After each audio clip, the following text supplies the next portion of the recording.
What's up? What's up? What's up? What's up to the fourth episode of the Rebuttal?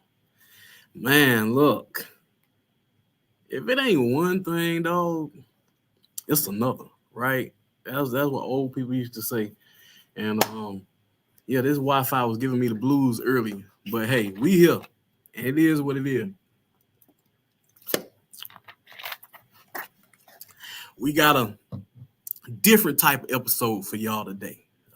Y'all gonna get to see another side of Kendrick today. We're gonna talk football. We're gonna talk the SIAC. We may even talk a little CIAA. A lot went on this week.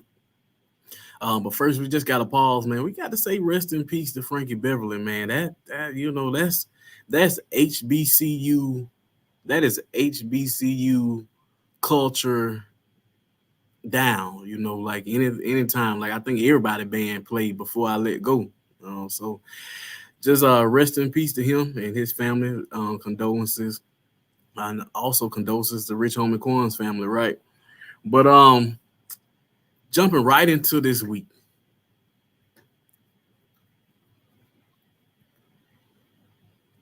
I'm gonna add my little wrong one.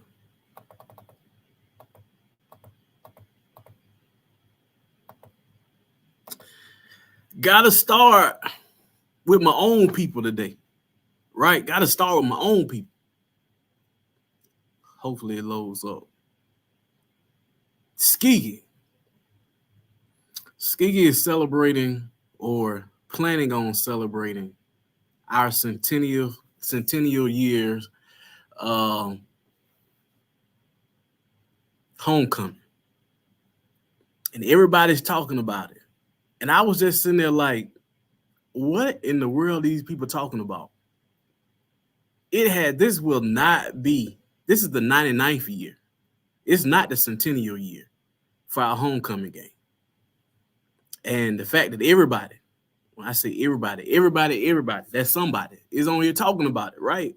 Everybody is talking about, oh, we going back to the 100th year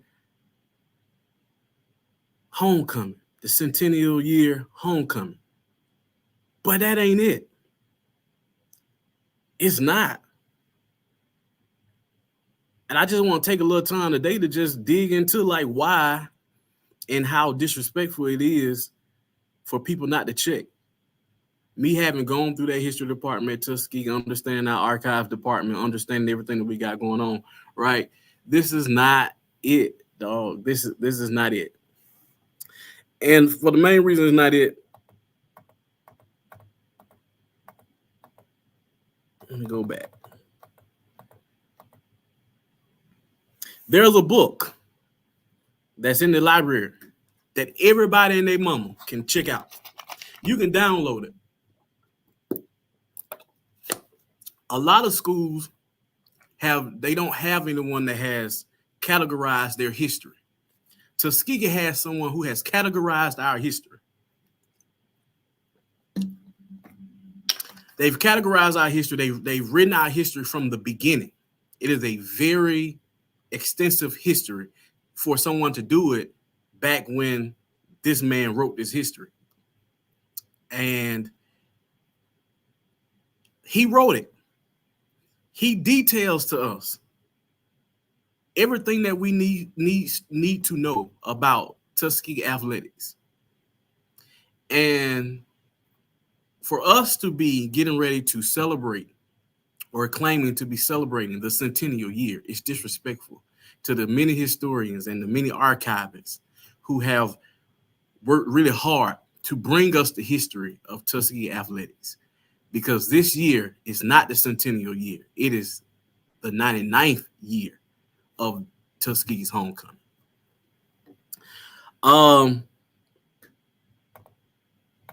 Let's get into it. The first homecoming game was played October 10th, 1925. This is 2024, right? It's 1925, and he says Tuskegee Institute and Atlanta University football series started in 1894. and it ended in 1928. There were 20 games played. Tuskegee won 13, lost 4, tied 3. The most important game in this series was on October 10th, 1925. The Tuskegee Tigers met the Crimson Hurricanes of Atlanta University on Tuskegee's homecoming day. A large crowd from all sections of Alabama and delegations of supporters from out of the state came to witness the formal dedication of Tuskegee's new 50,000 Alumni Athletic Bowl. The teams were equally matched and reflected by many thrills of play of both teams. For Tuskegee, the outstanding players were Benjamin Stevenson, Hillard Wooten, Ernest T. Bailey, Oscar Tadlock, while Long Williams were stars for the Atlanta University. The score was 20, Atlanta University 0. Now, here's the thing. When we talk about this centennial year, I also wanted the university to do a better job on the fundraising component, because in 1924, the university decided that they want to build a stadium. And it's disrespectful because there's a reason why they wanted to build a stadium, right?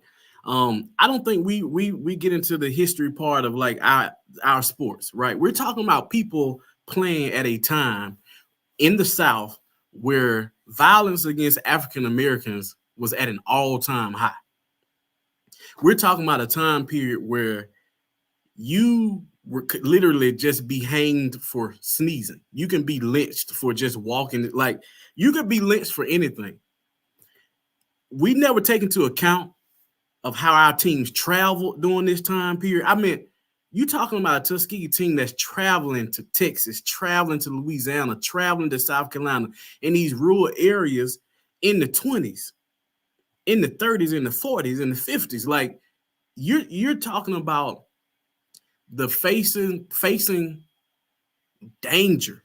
Like, your very life was on the line. Like, there's a story when people talk about Eddie Robinson, and I don't know why this story is left out.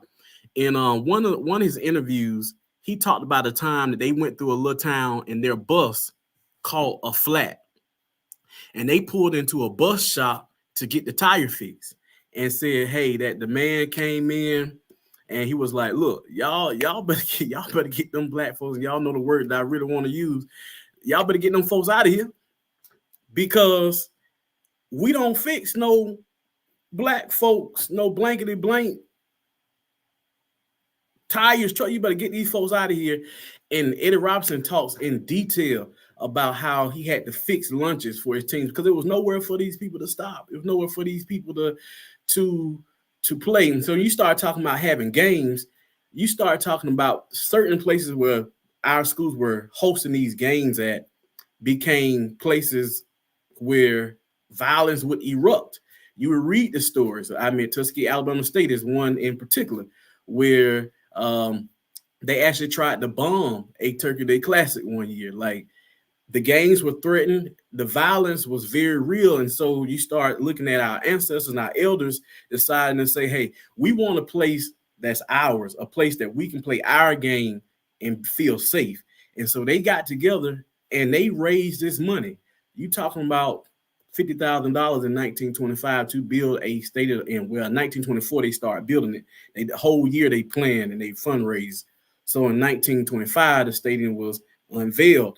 And so it's really important that we get these histories right and these histories told. And I'm going to show you something else that I think is important.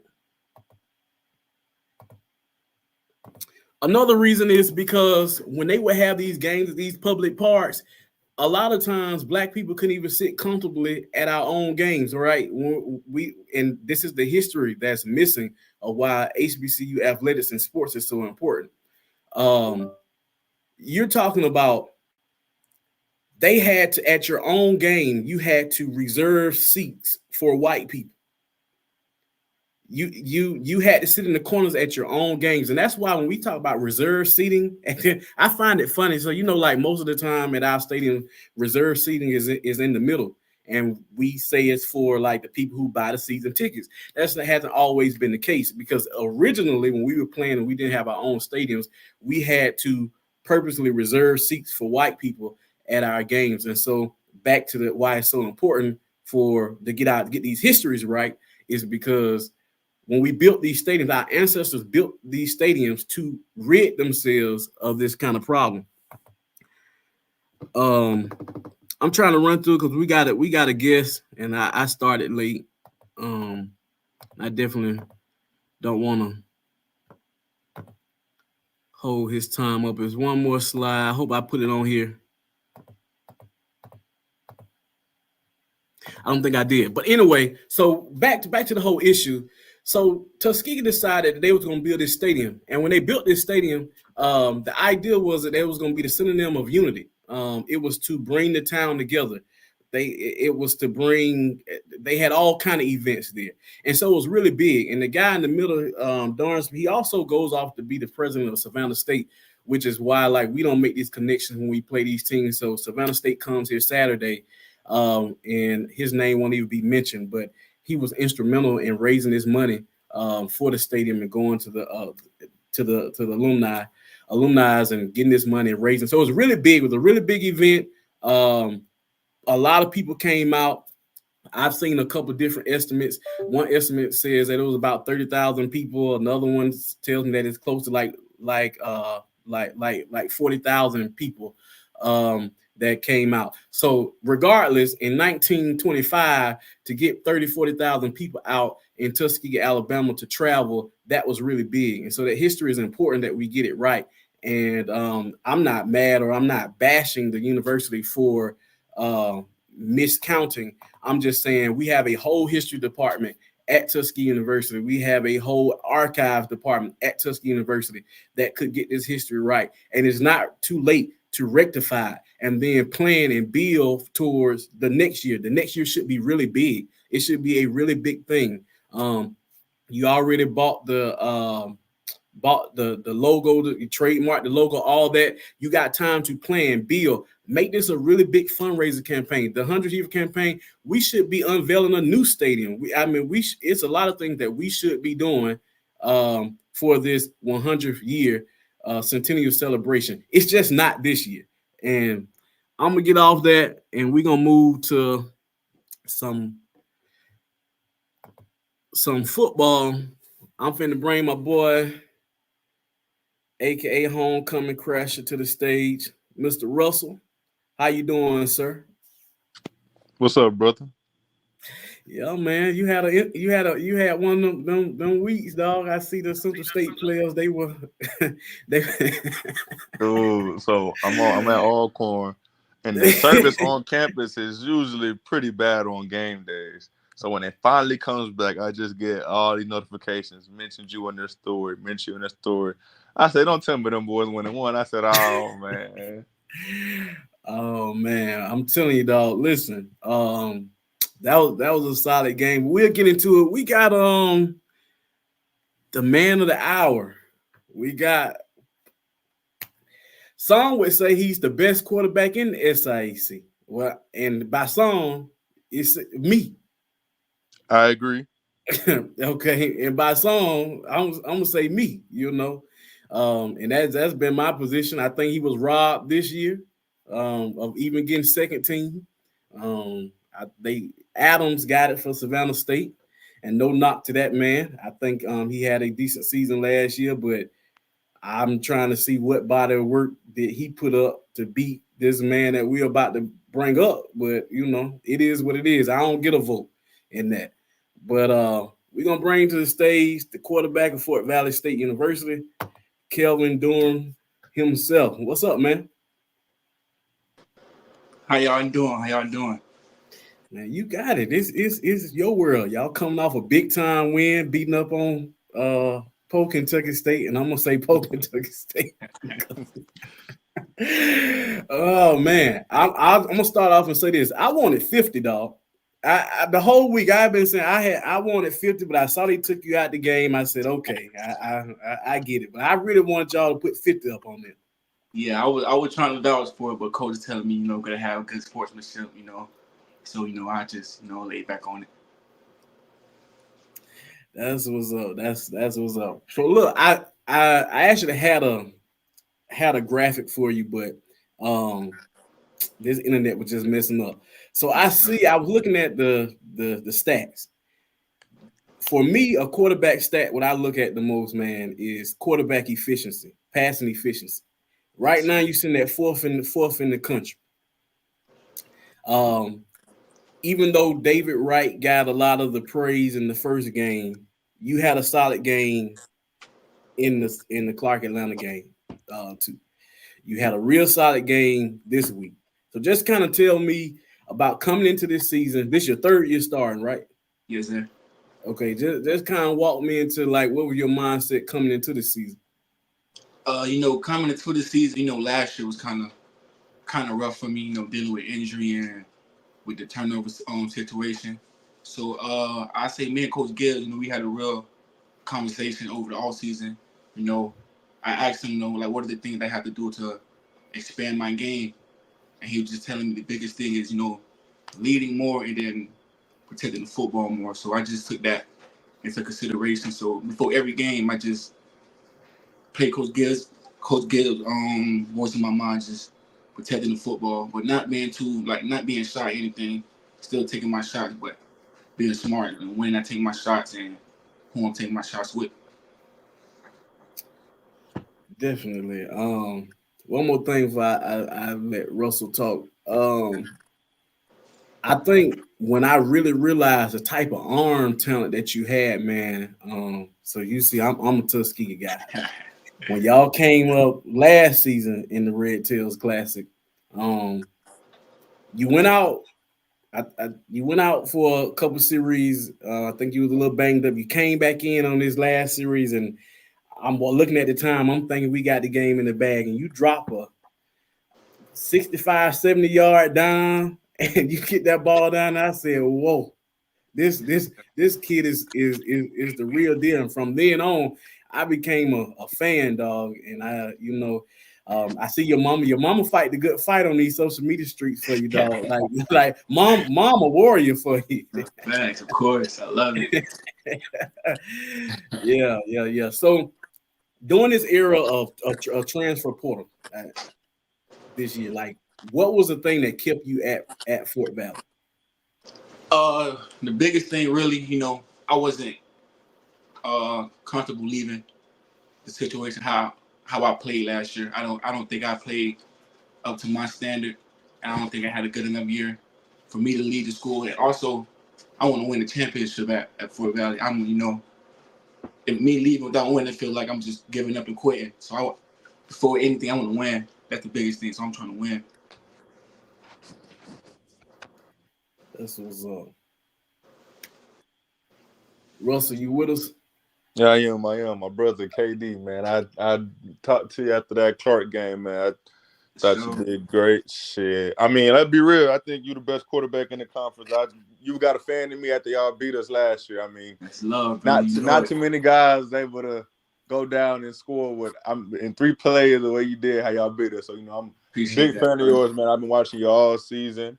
I mean, it's only been 2 games, but I've been keeping up with you. I think it was 17 for 20 on this past Saturday. Yeah, man. The way you lighted up efficiently, and I did see, like you say, last year you did towards the end of the season, seemed like you kind of struggled turning the ball over. Yeah. But I mean, so far so good, right? So I mean, just keep doing your thing, bro. I mean, I think you're the best quarterback in this conference, and I got a big one on Saturday. I got like I said, I'm gonna rock with the SIAC, so I got y'all, but I had one question, but you just answered. I was going to ask you, about the transfer thing. Like, I was really surprised to see you not leave, but, I like the answer. Hey, I'm rooting for you, brother. That's all I really got to say. I appreciate you, bro. You know it. Yes, sir. Let's get into this game for next week, man. You got Delta State. You're going to Delta State, right? It's no secret that the SIAC is struggling in out-of-conference games this season. We haven't won a single one. I guess we can count the tie with the NAIA team. I guess we count that one as that tie, okay, with Florida Memorial. But we hadn't got a single win. So this win not only would be big, I mean, this this would be one of the greatest wins in D2 for the SIAC Facts. in hell a long time, dog. I'm just gonna be honest with you. So in your preparation for it, because I know like you don't want to put a lot of pressure on it. How aware are y'all of the stakes of this game, especially when it comes down to I know you want to win a championship. All right. Of course. That's still in your reach. I think the last 2 years, you guys just drop a game. I think the year before last, if you win a Savannah State game, you at least go to the playoff. Yeah. And so it's games like this that can help you in your postseason play. So how does that weigh on your mind? Coach Gibbs, he expressed a lot since we got over the last win. He expressed to us, how big this game was for us. Since we want to be a playoff team, these are the games we have to show up and show our best and show teams we can compete with the best teams. And so we've been taking this week like very hard, like championship type week. So we're trying to just prepare and just go out there and play our game. And we feel like we do everything that we do, but like stopping the run, protecting the football, and winning the kicking game. We feel like we go out there and come home with a win.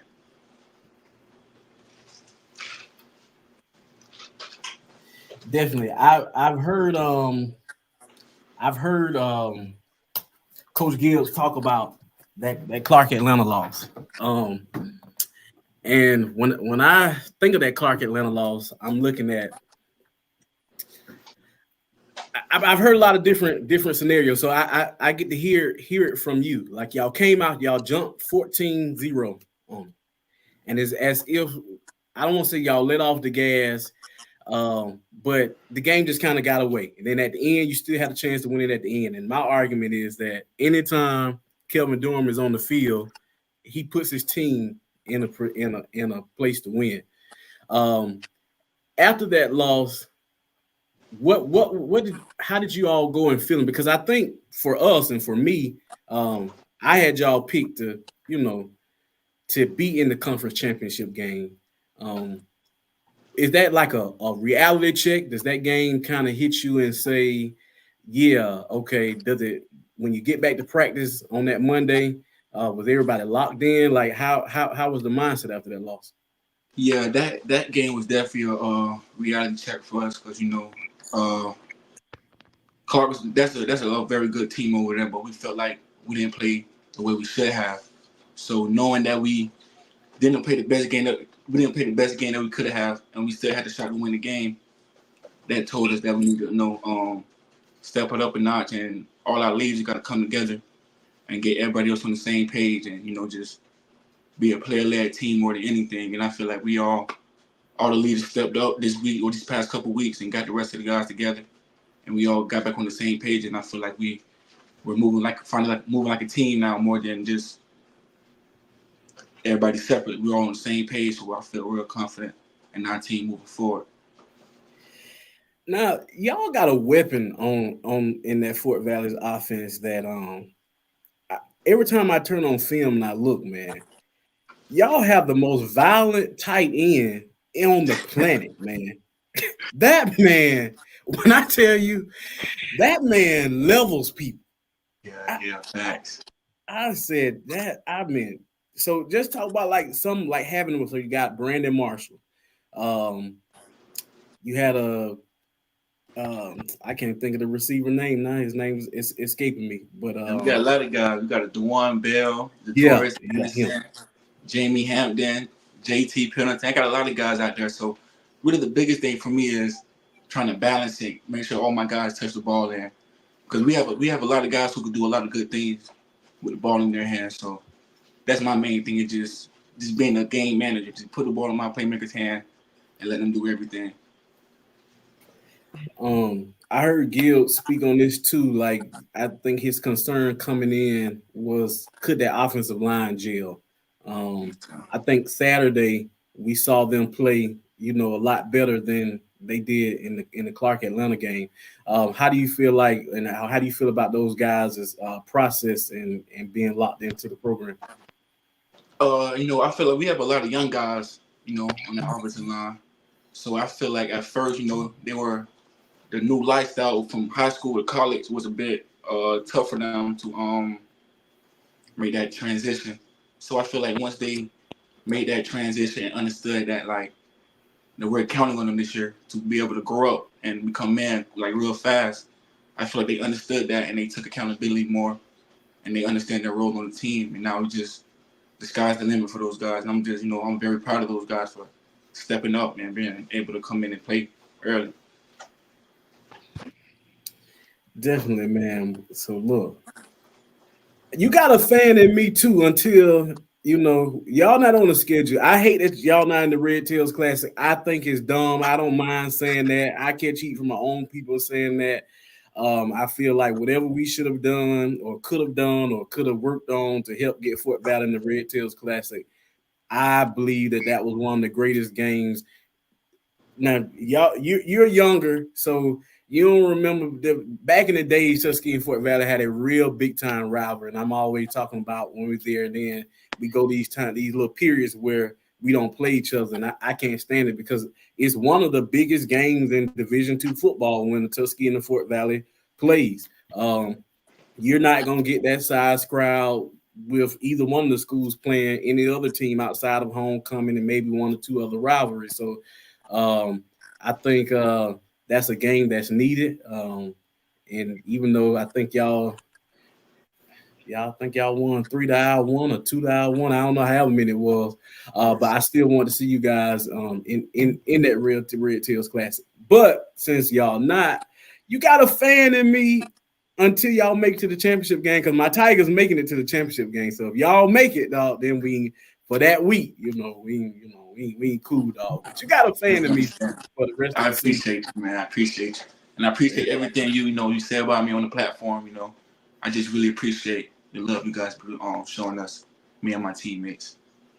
No problem, dog. We got to do it. I mean, y'all put a lot on the line for these institutions, and I am a no Kelvin Durham hate page. Like I can't let that ride, because what it shows me is that a lot of people don't turn on the tape. A lot of people don't watch football. They don't watch it. Like, people can't look at your game and say, "Oh, our quarterback play is bad." Anybody who says that's somebody who don't know the game. They don't watch it. They're just talking. And I think those type of people have to be checked, and especially when they come on my page and they talking like it's not happening.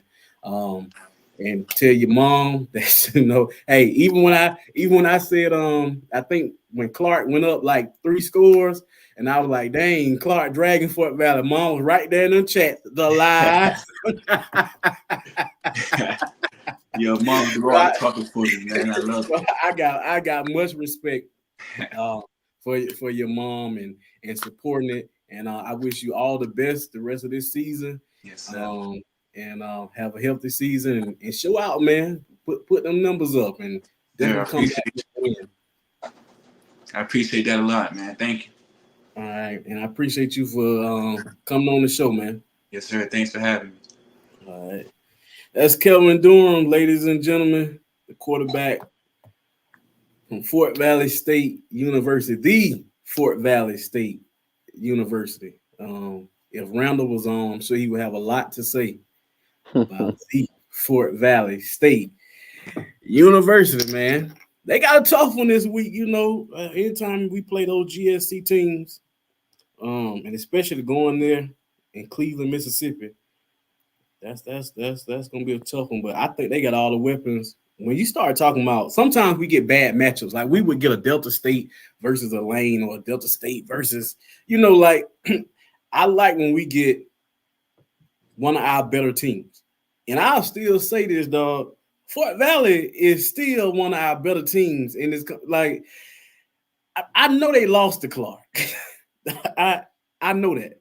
And I know that put a lot of people, pushed Clark up, and they just just dropped Fort Valley down. But I don't think that was the case, though. I look at how Fort Valley was still able to almost win that game, and I'm just saying, yeah, Fort Valley's still that team. And yeah. So I'm banking on them boys trying to pull that one out Saturday. Yeah, I hope they do pull that one out. It's gonna be big for the conference. We need it, dog. We need that one bad. Yeah. Let me see what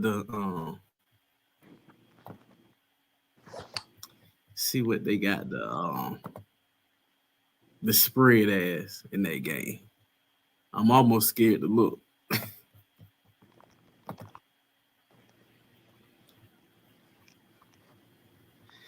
Okay.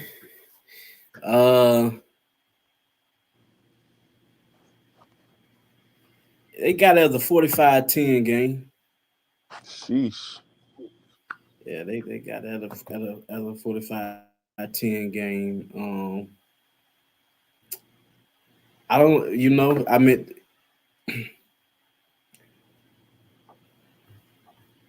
the one thing about Fort Valley is we know they can score points, right? And so they're gonna have to score points to get out of there with a win. That's just gonna be the thing. I think that game is gonna come down to what kind of game does Durham have. But moving on, man, let's talk about your guys. Let's talk about Alcorn, man. Alcorn and Edward Waters, dog. When I tuned in, I think it was 3-0. Yeah. When I looked. And I said to myself, I said, Russell said this was gonna be a low scoring defensive type game. And I think it was that drive, the drive that Edward Waters had, and they didn't come away with points. And like they were driving the ball, got really good field position, and they didn't go forward on that fourth down. I feel like I would have liked to see them a little bit more aggressive right there, because that series before, it seemed like Alcorn had figured something out offensively. Yeah. And you get the ball back to them, and they go down and they score. And it seems like they worked with that, a couple of times to go ahead and run that lead up. Yeah.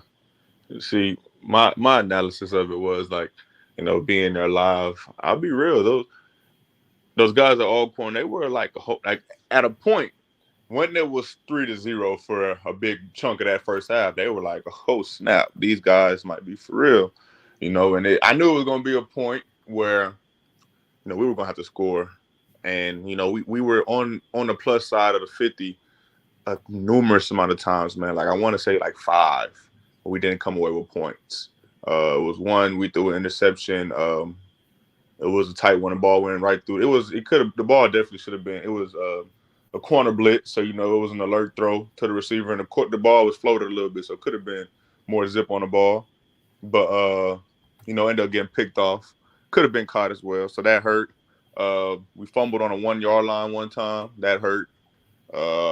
We missed the field goal. That hurt. So little stuff like that. When you playing those teams that have more depth than you got to get points right there. Didn't get those points, and went into halftime 10-0. And I don't know what Coach Thomas told those boys at Alcorn, but they came out with it on their mind at the halftime. They went down and scored again and scored again and scored again. It was just one of those situations. But I really liked what I seen out of that defense at EWU, and I mean, at the end of the day, like I went against them last week, but I am very still much a proud Alcorn alum. Kind of worried. I am kind of worried about them. I had the one in the West at the beginning of the season. I don't know. I'm a little worried. That's all I'll say on that. Defensively looks good, but offensively they got to figure something out. And I mean, EWU. I mean, I guess I don't want to use that game as how I really feel. Tomorrow's game will be a big one. I'm going to pick them to win, especially since after I seen Benedict lose to Lane. Nothing against Lane, but I'm going to pick them to win. But the game, that score, I'm sure if you watched it, you've seen, which you probably didn't see the whole thing. The score didn't necessarily dictate the whole game. It was a lot closer than that score ended up showing. And so I'm excited to watch this game tomorrow against Benedict and see how it goes. Yeah, so and I feel like you couldn't ask for from the defensive standpoint, you couldn't ask for a better first half out of Edward Waters. Yeah. I didn't go back and watch the second half. What was I doing? The game I was at started. So I guess let's talk about Alcorn and their winning the SWAC West. I have weirdly enough seen all the SWAC West teams play. And I don't know what is up. I have never seen this many SWAC teams play before in my life, but I have seen more SWAC football this year than I've probably seen in the last 20 years of my life combined.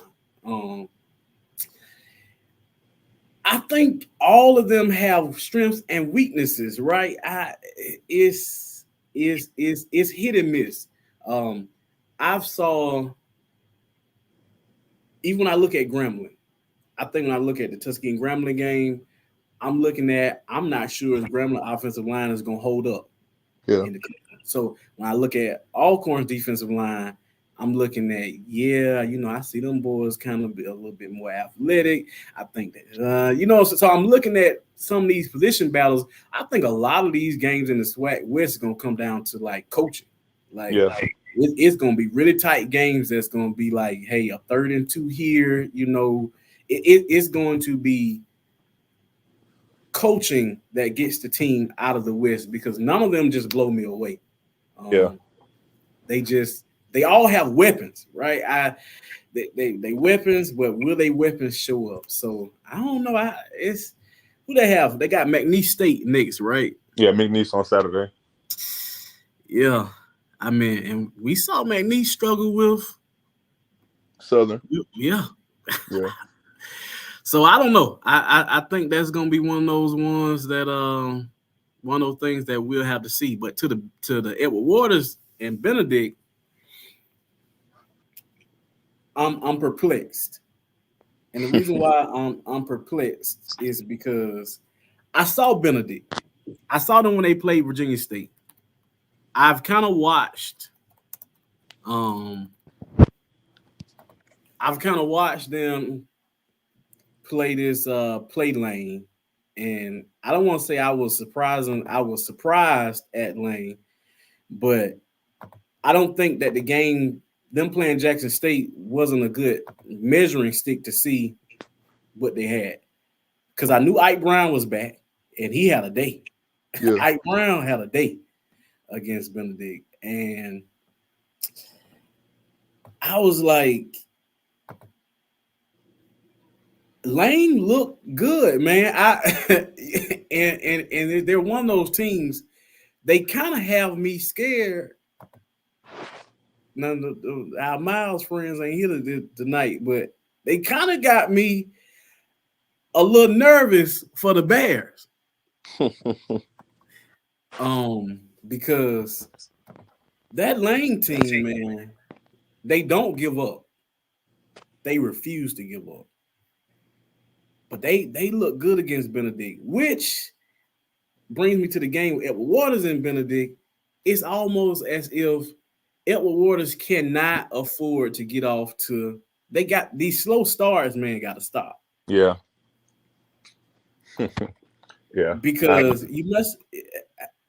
To me, Benedict is they're similar to the style of ball they have to play now. It's similar to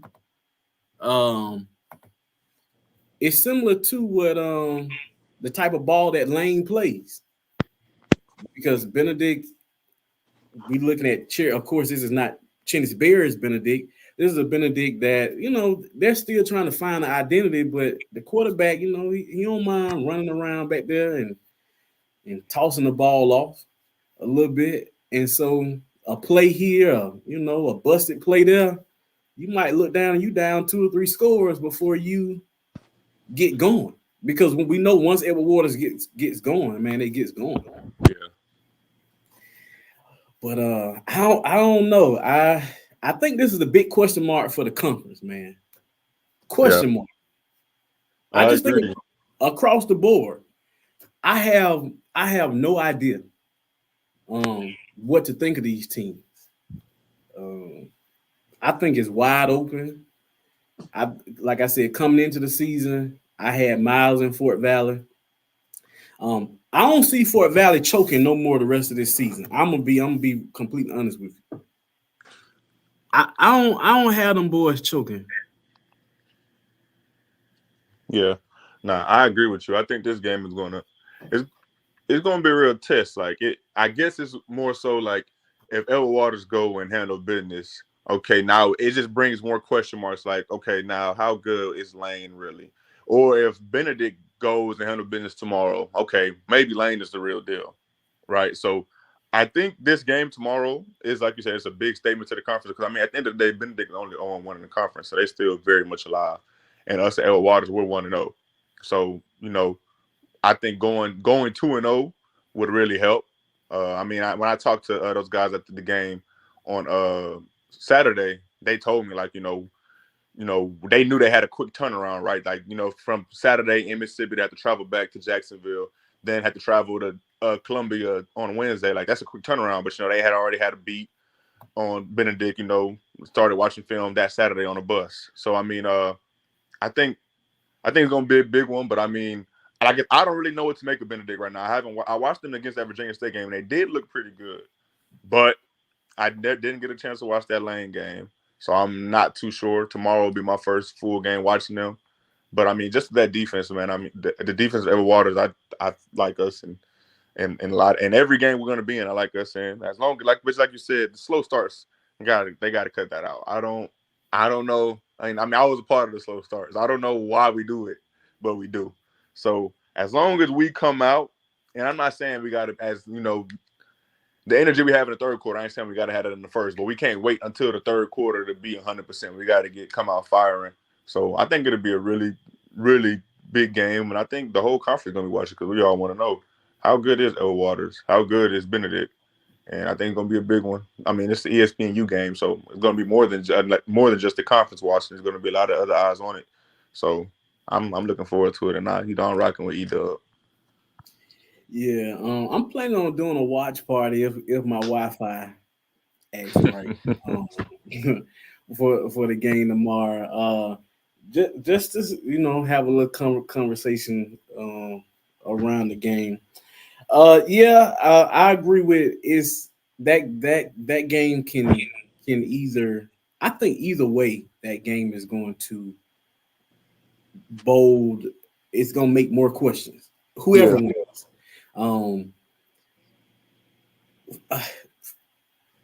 All the games, man. Because I'm thinking of just jumping, and this will probably be a real short show tonight, but just jumping to even the Tuskegee Savannah State game. You got two teams that desperately need a win, and it's crazy that you're saying that 3 games in, right? Like these both 3 games in. But I think what messes that up is that now you had an 8-game conference schedule that we didn't used to have. So you used to have a division, and you're looking at some of the teams that you look at the rest of their schedule, you're looking at how they are. You're like, if you go down a game, if you go down 2 games, you're damn near out of it. Yeah. At this point, like you can't go down 2 games. So you got Savannah State losing to Central State, which that was a defensive match. I know, like we did a lot of talking about Central State's defense, and I've seen that, but it still got to be hats off to Savannah State's defense too, because them boys nice too, and I think that's what I'm a little concerned with coming to this Tuskegee game, because I still have question marks for Central State's offense. I still have question marks of Savannah State's offense, and I have question marks about Tuskegee's offense, and I have question marks about Miles' offense. And so those are 4 teams that you look at defensively, they're good, they're solid. It's the offensive side of the ball. Now, when I look at Edward Waters, I can see what's going to be Edward Waters' bread and butter. Like Edward Waters, once they get it all figured out, they're going to be a hell of a team to stop running the ball, right? Like, we know that they can run the ball. We don't know whether Tuskegee can run the ball or pass it. Like, we don't know. Okay, we don't know whether Miles can run the ball or throw. We don't know. Now, for Miles, it's like it's the competition that they face. So they faced a good West Alabama team. We know that now by what West Alabama is doing since they played Miles and how they're beating people. They got a good test because they got Valdosta State this week, so I feel like that's going to be interesting to see just how good that West Alabama team is. Along with, I think that'll solve all our questions about Miles. If Miles beat when Miles beats the lane, I got to speak that into existence, okay? Because I don't want to be totally wrong. I've been saying Miles was gonna make it to the championship game. My God, when Miles beats Lane, and if West Alabama can beat Valdosta State, I think that kind of is like, okay, West Alabama was really for real. Bama State is just an FCS team that Miles shut down in the second half, but just couldn't find offense. But we just saw that same Bama State team do that to another FCS team in Sanford that people had just blowing them out of the stadium. And I think that was like a 7-12 game. Like that game, that the defense for Bama State really showed up. But yeah, Russell said that his internet was messing up. But just moving on, man, like it's a lot of questions in the SIAC. It's a lot of teams that we just don't know what they are at the moment. And so this week, I call it the figure it out week. Because that's what a lot of our teams are going to have to do. They're going to have to figure it out. So Thursday night, we got Edward Waters playing Benedict. You can find me. I'm going to go I'm going to have a watch party. So if you follow me on Twitter, get with my Twitter. We'll talk about that. Another big game is Albany State, Central State. Now, I think that one is the biggest one because you're talking about Albany State, the team that you're talking about a team that that went to the SIAC championship game last year. We know they are offensively astute. Like they can move the ball. Even in the Valdosta State game, like they were able to move the ball for real. And so I think that's going to be an interesting game to check out. We know that Central State's defense is solid, but can they produce just enough offense to be competitive to that game? Because they cannot keep their defense on the field all night against Albany State.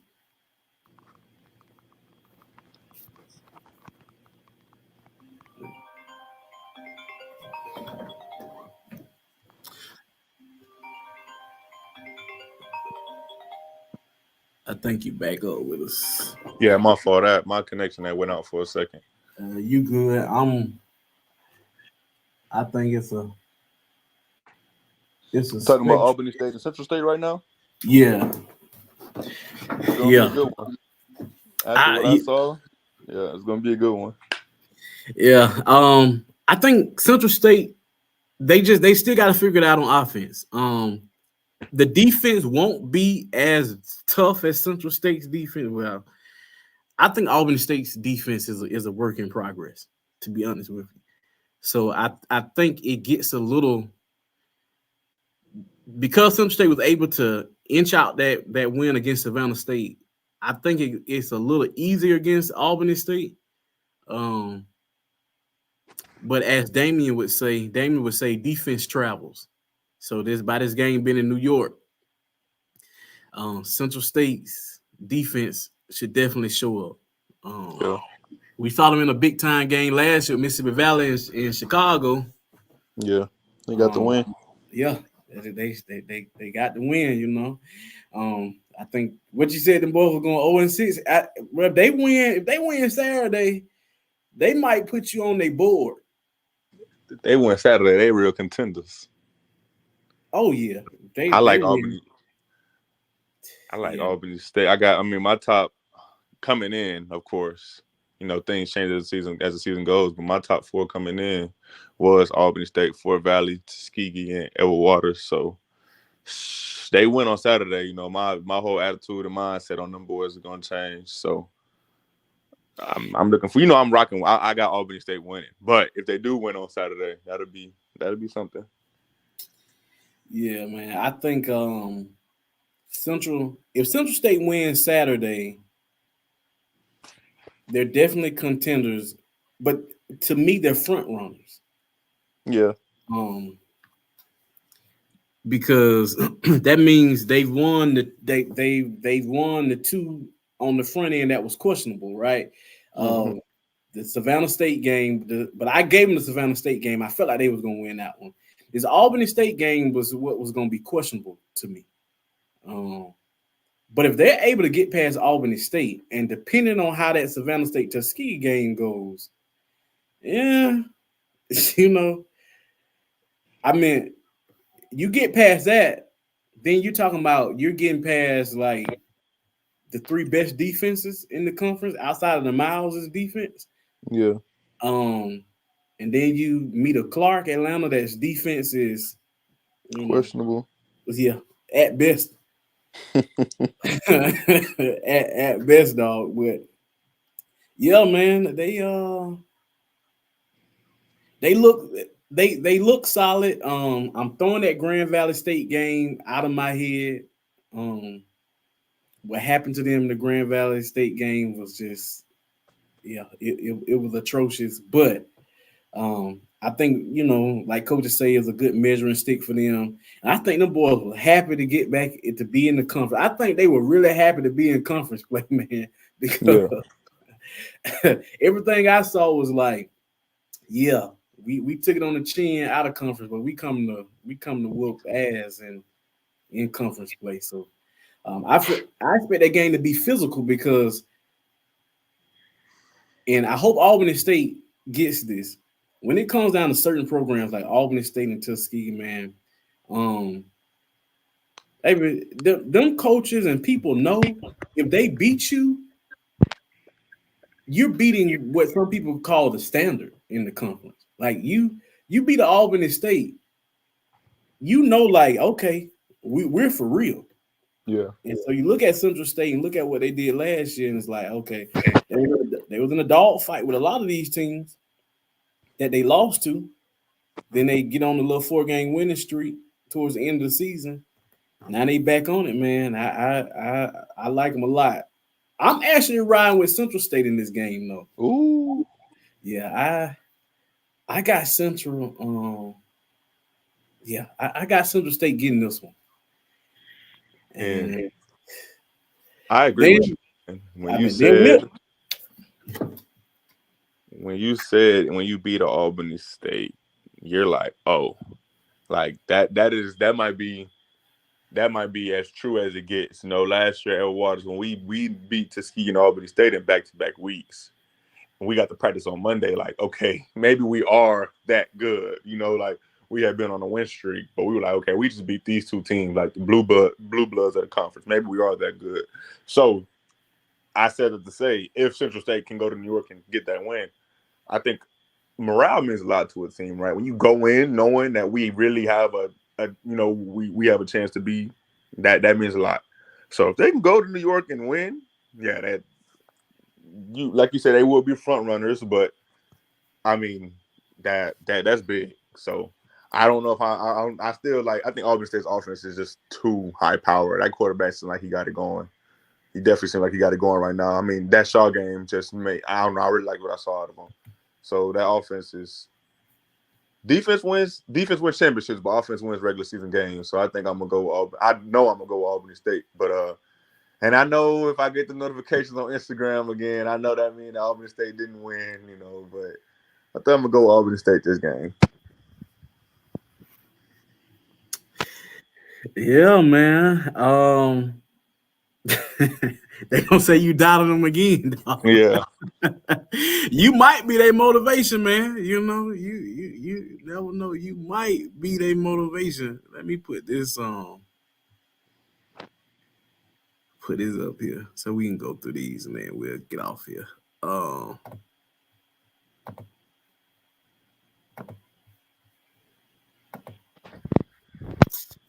right, the battle of the bottom.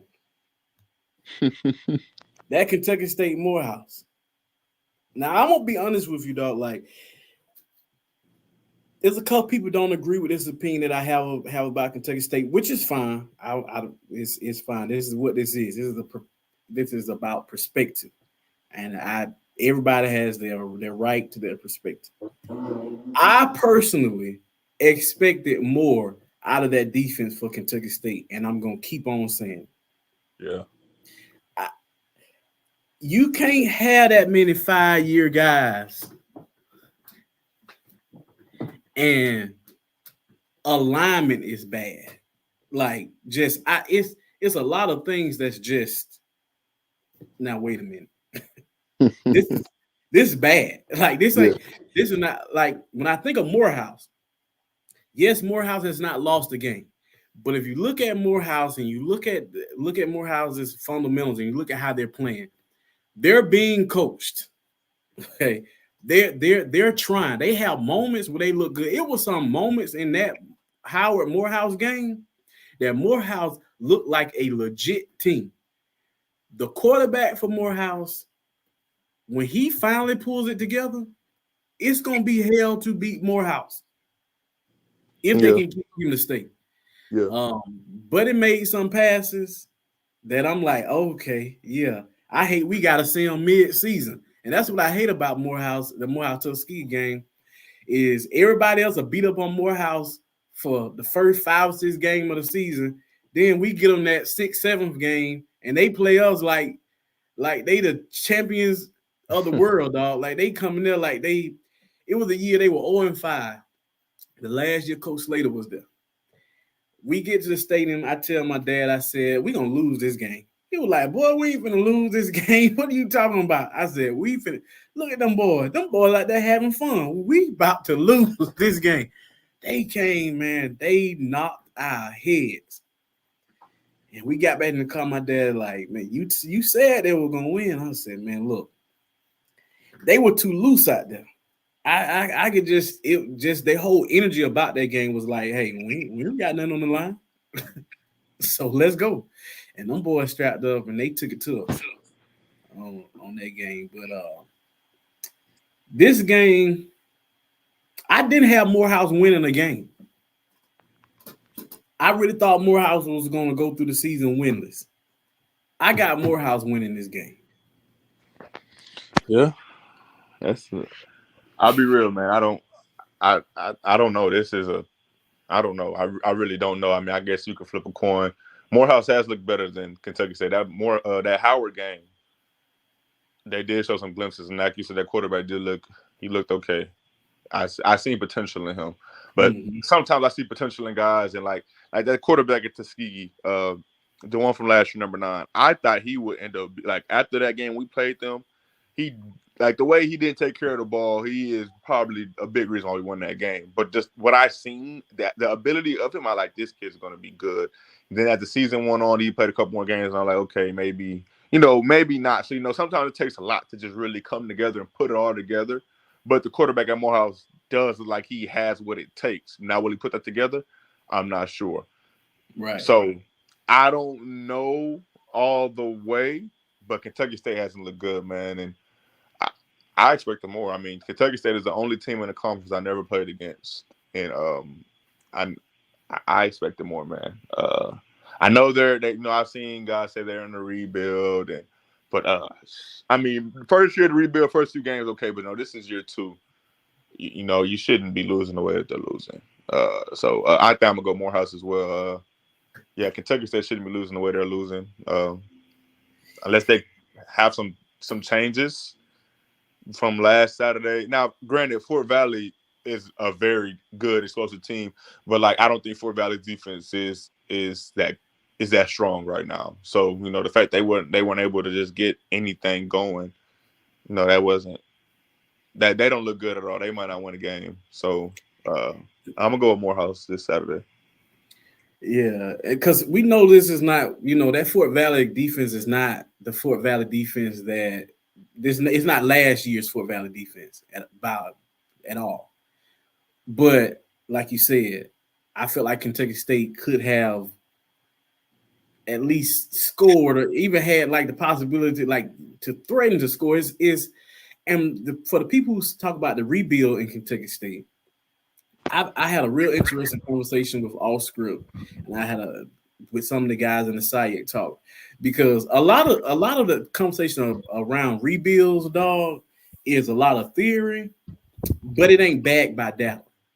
And I was doing some digging, dog, and the data just don't support what people be talking about in these rebuild stages.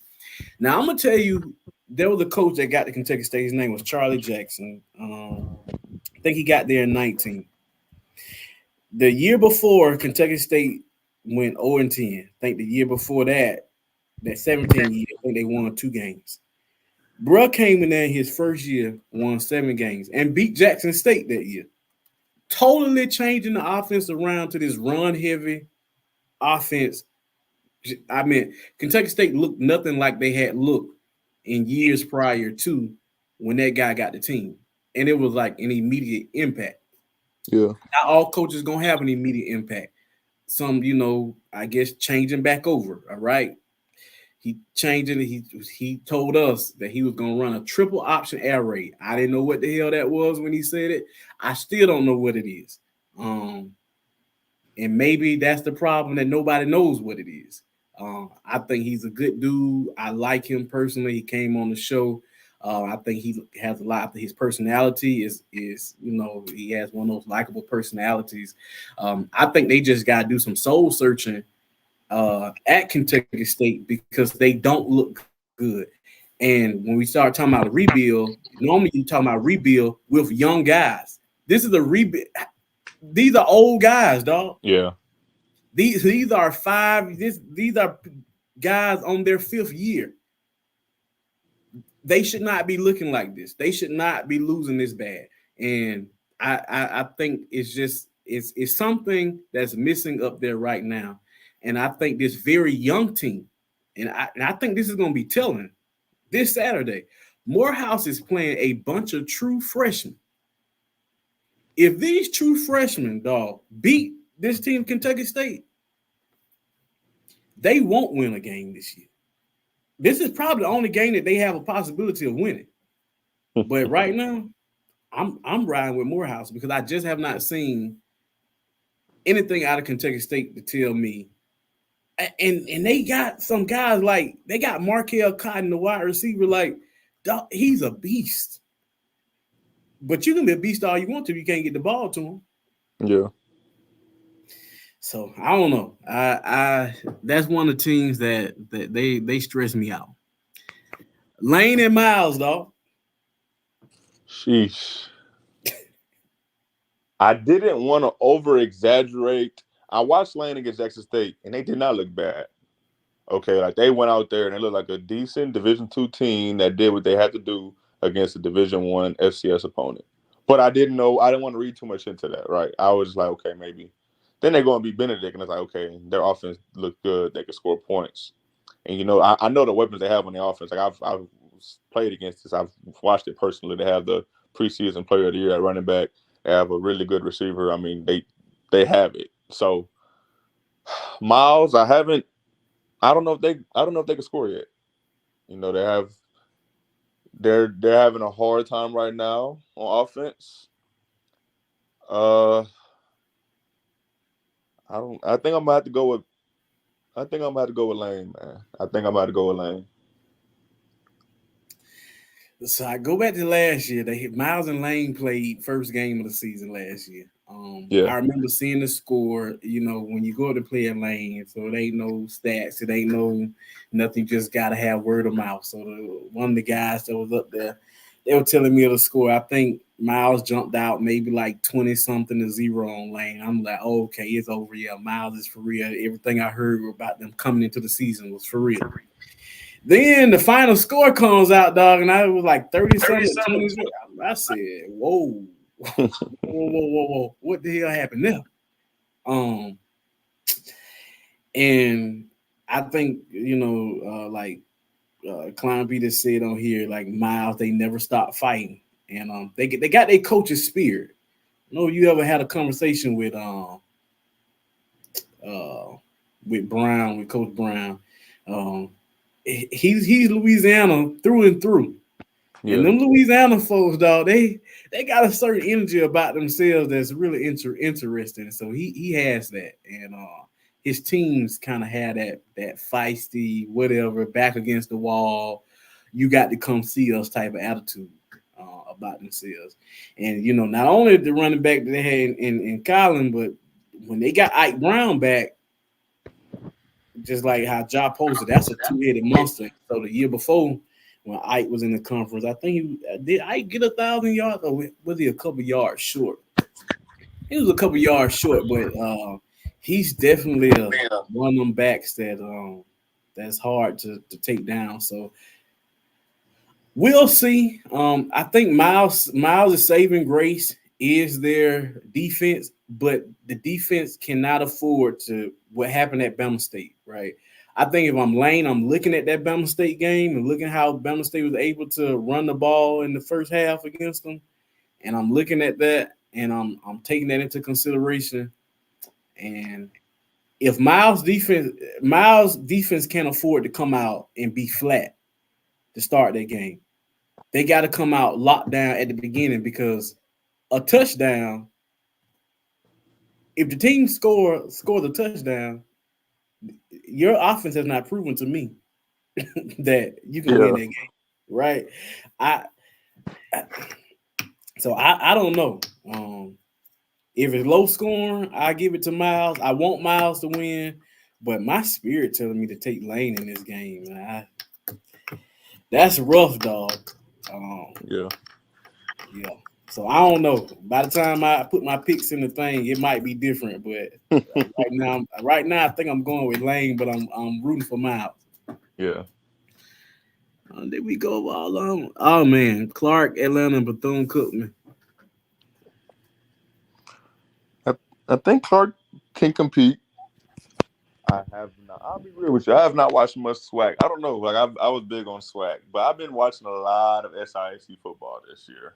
Maybe because I recently was in it. I have not. I've kept over Alcorn, but in SWAC I haven't watched much of it. So I don't know what Bethune is bringing to the table right now. I'm not sure if they won a game yet. I'm sure they haven't. So I think when you have a good quarterback that can sling it, I always think you're gonna have a chance to go in and win. I know David Wright's going to sling it. So then they got a chance. I'm not going to say that I think they'll win, because at the end of the day, that's when depth comes into play. And yes, Clark starters may be just as good as Bethune starters, but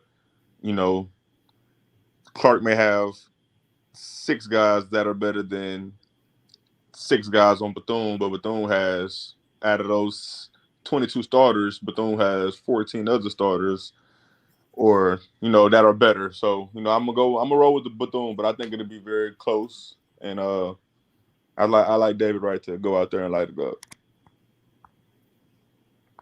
Yeah, I would definitely like to see us get 2 of the FCS matchups. It's kind of like perfect fitting, but that Clark Atlanta defense, I'm not gonna say atrocious, but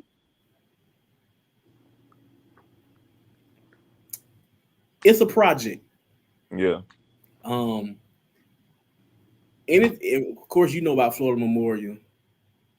When people are talking about this game, and they're talking about this game about, they were going back and forth. The problem was that I had with it was that Florida Memorial had not even gotten into their running bag. Okay. This is a team that runs the ball. They were scorching you throwing the ball, something that they don't even do. And they were eating you alive. I think last year they averaged like 90 some yards passing a game. Yeah. We saw how they ran the ball against Edward Waters. They like to run the ball. They didn't even have a need to run the ball because they were able to throw the ball on Clark Atlanta. That to me, I was like, yikes, dog. Like, Yeah. Teddy Nah, Keaton is going. Go ahead. I agree that defense is they have to figure it out past their past defense, and if they run into a good quarterback, it might be like that quarterback at Florida Memorial. He could sling it like he was at Airwaters with me. He could sling it for sure. So if they run into a good quarterback, it might be a long day. So I agree with you. They do got to figure something out, but I mean at the end of the day, they're still 2-0 in the conference. So it's like, and until they prove that they can't win like this, like last year, their defense wasn't all that good last year either. Allen, their defense wasn't all that good, but they proved they were able to win. So until they prove that they just can't win like this, I'm not gonna count them out. Yeah, I'm gonna count them out of this game. And then Teddy Keaton is gonna do an amazing job at Clark Atlanta. The people had them coming out winning 7-8 games. I don't see 7 wins, but I'm gonna say that's tentative now because I do have some question marks about some of these teams, right? That I expected more from than what I'm seeing. David Wright is gonna always give them a chance to win, and with all the weapons he has around him, I just think we see what Allen was able to do defensively against Clark. And I just think there are a lot of defenses in this conference that's a lot better than Allen's defense. Yeah. And if Allen was able to do that to him, I think that can be replicated even better, because I think they're going to lose the battle up front in some of these teams that have bigger defensive line, like more athletic guys on defensive line, better, more disciplined defensive line. Defensive lines is not going to lose containment. I think Miles' defensive line is a monster to deal with. I'm starting to be really up on Tuskegee's defensive line. I had question marks at the defensive line position coming into the season, but I'm starting to like them more and more. So I had them winning 5 games this year. Now it's 4 because you tied one of the ones that I thought that they were going to win. So I got them winning 4, and they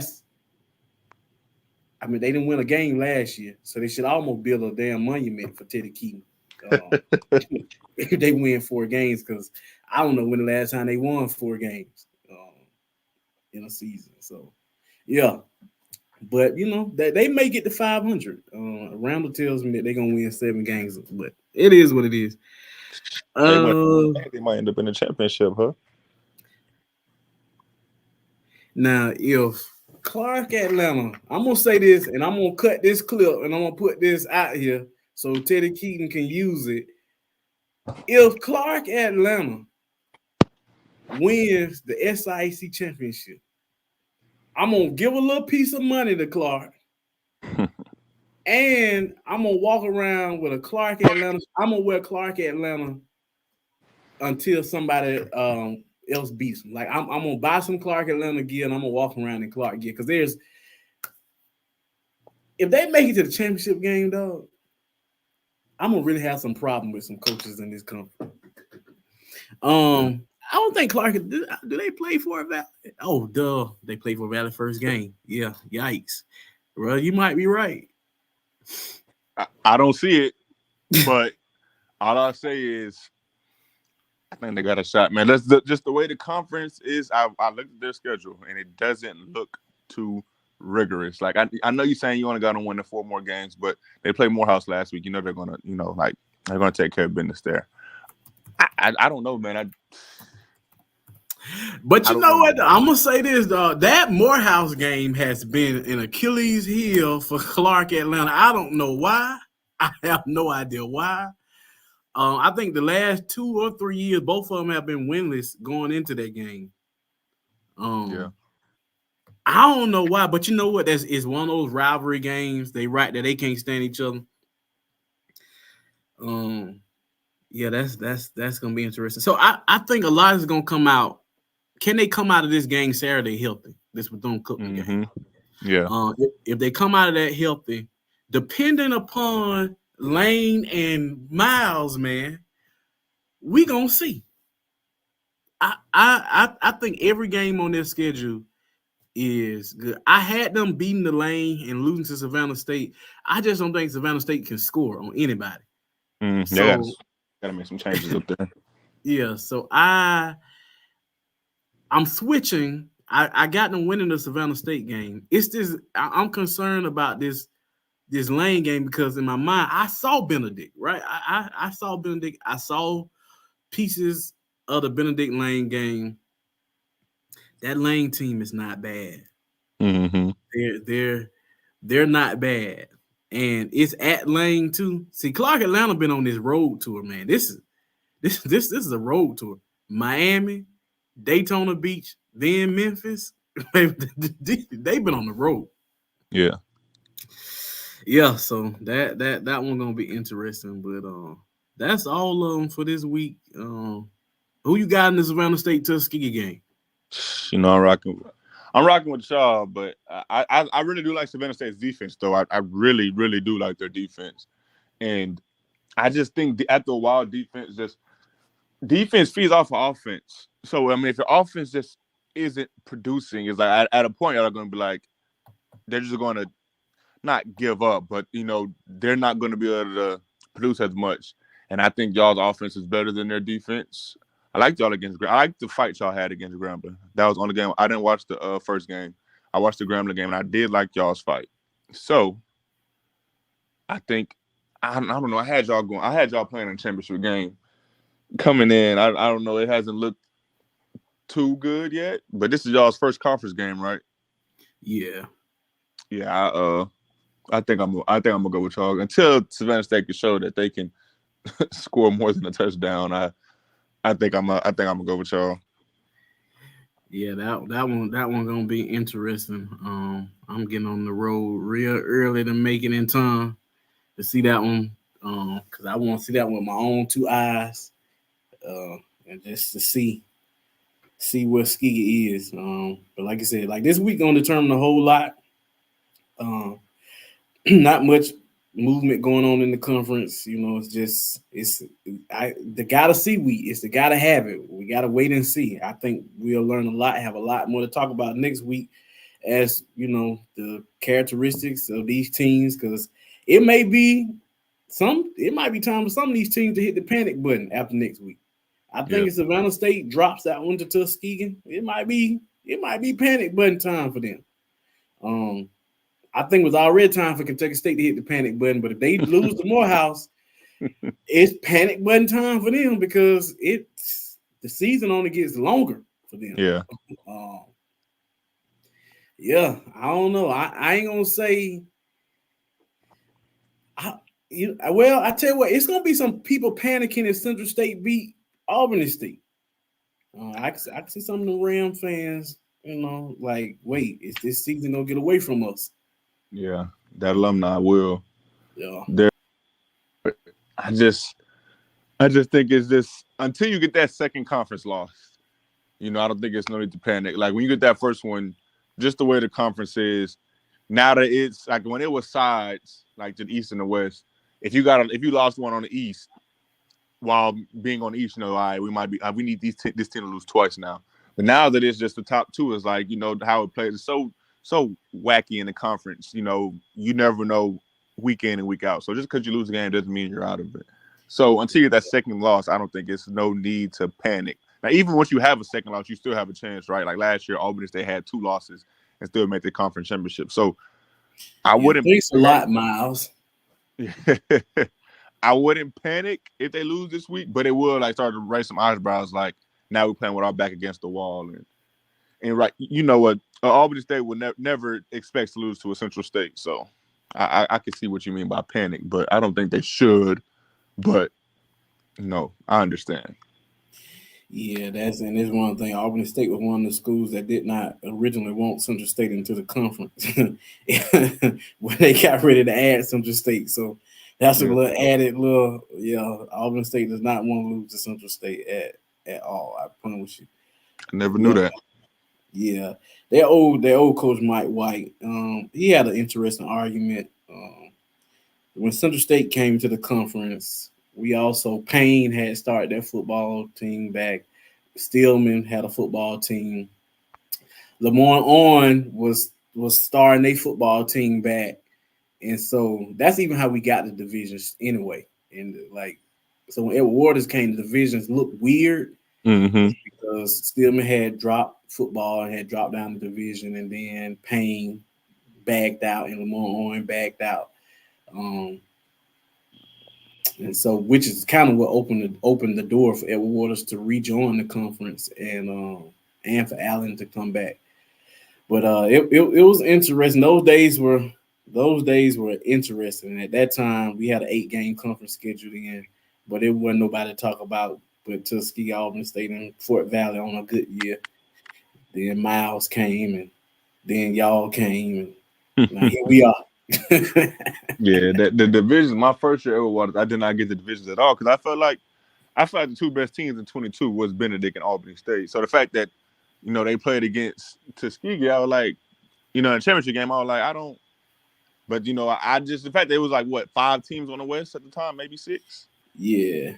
And it was like 9, or it was a lot more on the East. So I was like, this doesn't make sense. This isn't fair. So I was glad they made that right the next year.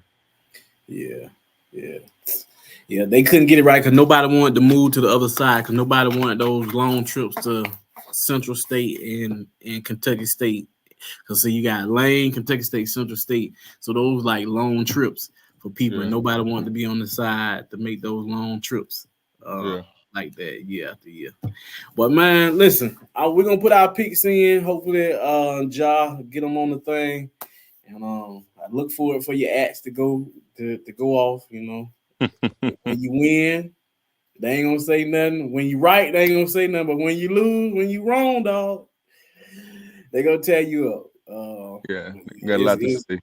Yeah, it's all fun and games. The Central State players, man, they hilarious. But anyway, appreciate you. This episode 4, I know it was all over the place. We had our guy Kelvin Durham come in, but we all over the place because the conference is all over the place right now. The conference is all over the place. We don't know nothing. We just guessing. We estimate. We don't know. I think after this week, that picture becomes a little bit clearer. What we do know is we haven't played well in out of conference. What we do know is we need Clark Atlanta to get this game Saturday. And we also need Fort Valley to come through in a big way and knock off Delta State. I think that Delta State win can kind of right a lot of our wrongs in out of conference play, in my opinion. But until next week, check y'all guys. Yes, sir.